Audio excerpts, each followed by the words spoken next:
In our last video, we looked at the 900 block of 6th Street on the west side. And today we'd like to look on the east side and see what's there. Today, as we look down the street, we don't see much at all behind the Custom Building or the Federal Building. As you can tell from this aerial view, it's basically just parking lots.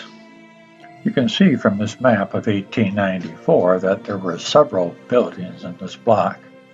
You also see a little gap between the Federal Building and the first building that was there. And in this postcard, you can see that gap as well before that first building shows up. It appears to be a home. And in this photograph here that was published in the Times Herald, was taken in 1874.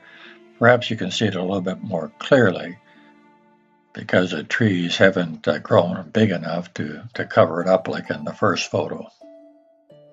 All the buildings in this particular time period would have been in wood except for the Federal Building, of course.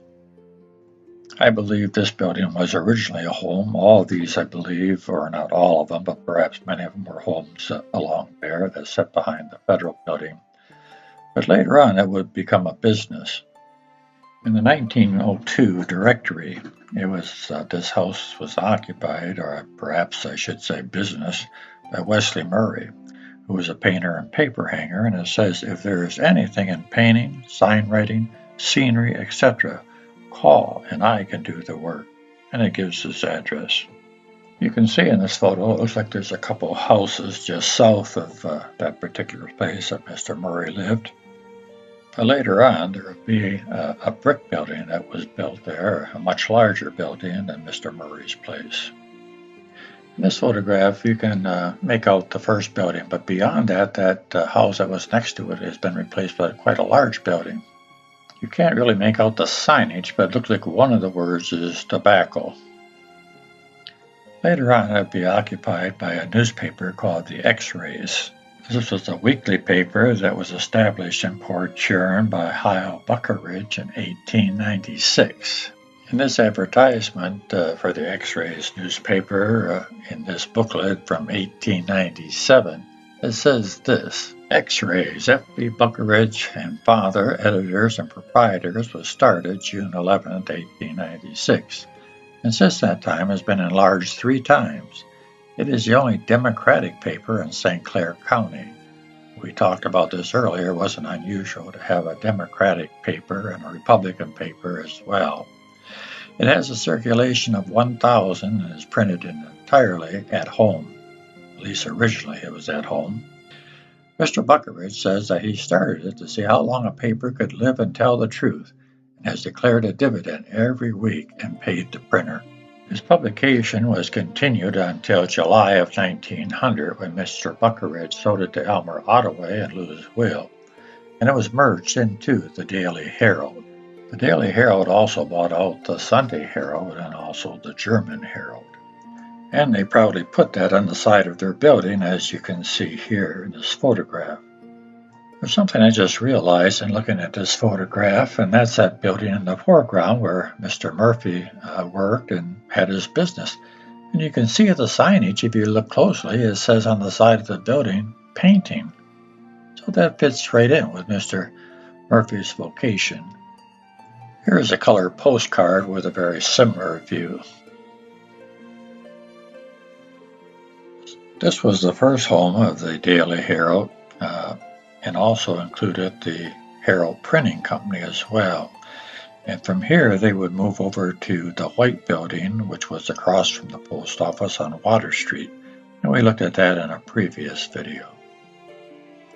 The Port Huron Daily Herald would merge with the Port Huron Times and become the Port Huron Times Herald. And as you can see from this advertisement, it would appear that the Herald Printing Company was still with them, and it kept its own name. The building was a 3-story building, and there were other businesses in it. For example, the Columbia League Hall was in there, and the M&M Association Hall was in there, and the A.G. Smith Cigar Company was in there. And over the years, up until about 1928, that building stood there and had various businesses in there through the years. but none as prominent as the Daily Herald. To the south of this building, there was an undertaker by the name of George Thompson. There was a couple homes in there with just normal homes and normal citizens. Names wouldn't mean much to you.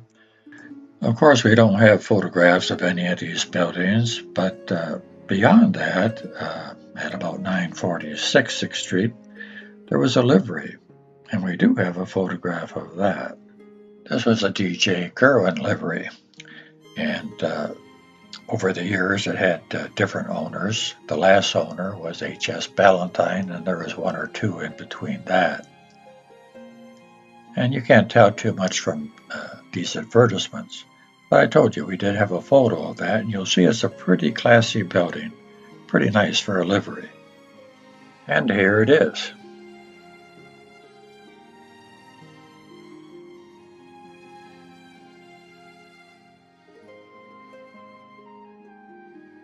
I do believe that's a hearse going into the livery. Wouldn't be surprised if it wasn't from George Thompson, the undertaker, just a couple doors down. This was a livery until the late teens or the early 1920s. Then it was converted into an automobile facility called the Street Battery and Auto Company, which is kind of an unusual name, especially the street battery part of it. But it probably made more sense back in the day. In this map of 1894, you can see a rather large building near the corner of Pine and 6th Street. And this has always fascinated me. I didn't know what it was, but the part that fascinated me wasn't actually the building. It was this part right here, which appears to be like a conveyor or a track or a belt or a bridge. Didn't know what it was. And so I was really pleased when I did find out what it was. The answer to this mystery was in a book by Helen Enlick titled The Story of Port Huron. To understand about this bridge that goes between these buildings, you have to understand about the building that was on Military Street, designated by the red arrow here. This building was the Thompson House, which was a hotel, and is shown in this picture here with the arrow again. This is looking down Military southwest. Just beyond the hotel, you can just make out Pine Street going west. She says this in her book. The Thompson House was a large white frame building, 2 stories high, with a piazza across the front. In order to accommodate the carriage trade, a large brick building was built behind it on 6th Street. The first floor was used for the carriages and horses of the guests. The second floor was a large ballroom, connected to the hotel by a covered bridge over Customs Alley. The hotel was discontinued in 1887. The term carriage trade meant the wealthy people that stayed at the hotel. You can see the boardwalk if you look closely. I try to put an arrow on it, and it's a little hard to see, but you can make it out. It's the actual boardwalk that ran between the hotel and the livery or the ballroom, whichever way they were going. So mystery solved. Thank you, Helen. Another little story that Helen Enlick shared in this book that I thought you might be interested, kind of tied into the Thompson House as well. She says this: the Thompson House had the first inside toilet in Port Huron. The city pump was located where the Harrington Hotel would stand, and the toilet drained into this well, causing a typhoid epidemic among the guests at the hotel as well as in the city.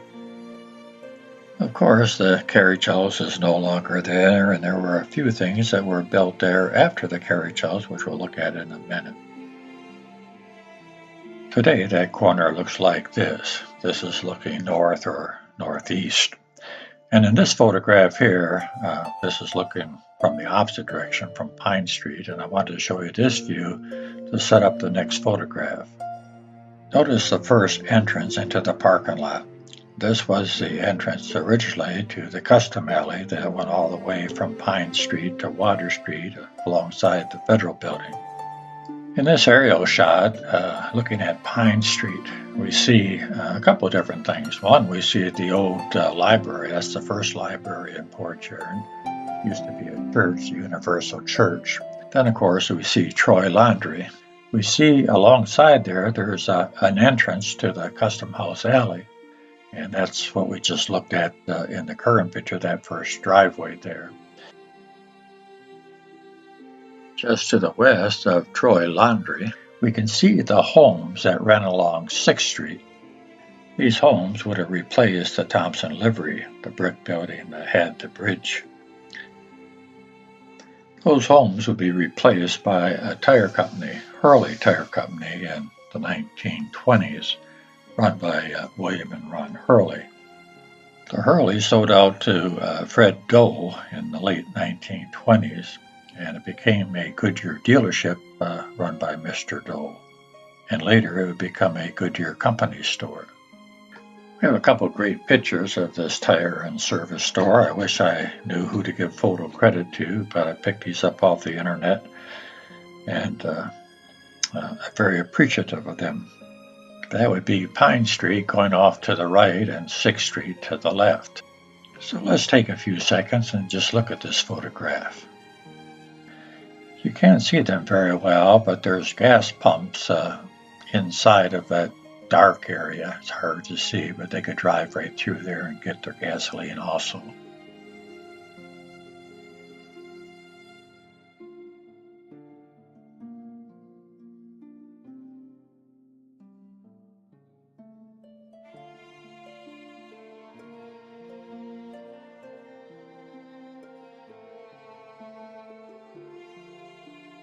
At first glance, it appears that this attendant is putting air in the car's tires. And do you remember when they used to put air in your tires for free? You just had to sit in the car. Well, anyway, that's not what he's doing. Let's take another look from this angle. In this photo, we see he has a little supervisory help. And this is an unusual car. I don't know what color it is, but it's kind of an unusual paint job. And as we look at this next photo, we can see maybe why. He's actually painting this car with a brush. Pretty cool. Now you say, why would anybody paint a car with a brush? Well, that's what they used to do. My dad painted his whole car with a brush. And it looked pretty good. Well, that concludes the 900 block of 6th Street. In our next video, we'll just kind of peek around the corner there at Troy Laundry, which has quite a legacy. And then we'll go on to the 1000 block and further south and see what's down further on 6th Street.